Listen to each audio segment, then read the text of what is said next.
Commercial fishing is a lot like filmmaking.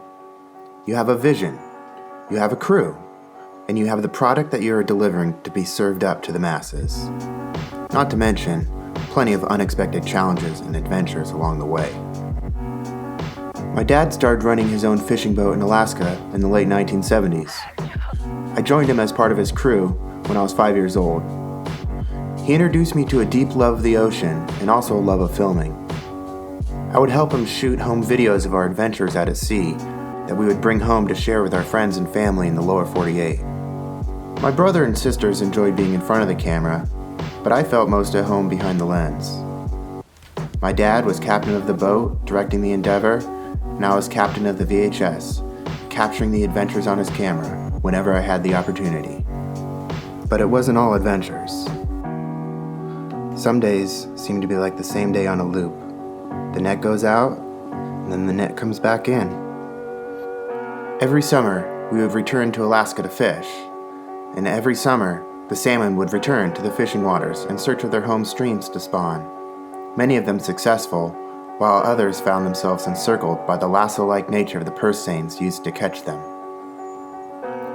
My life started to resemble these same cycles and seasons since the moment I was old enough to work on the boat.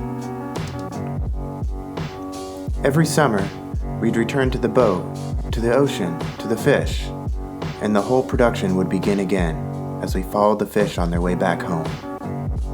Meanwhile, my curiosity and affinity towards filmmaking grew steadily greater each year.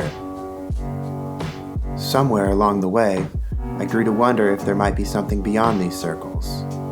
I remembered back to when it was my turn to film the bags of fish coming over the rails, and how the camera felt secure in my hands, while the slippery fish always seemed to slide away from my wet gloves.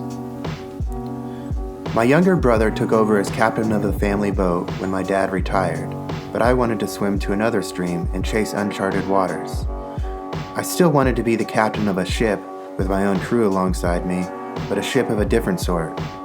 Beyond seeking salmon with a net and sending them out to the world in cans to nourish people's bodies, I also wanted to seek out stories with a camera and send them out to the screens to nourish their souls. I still love the ocean, and being a part of my brother's fishing boat crew brings me deep satisfaction. This past summer, when I was working with him, I brought some of my newest film equipment with me.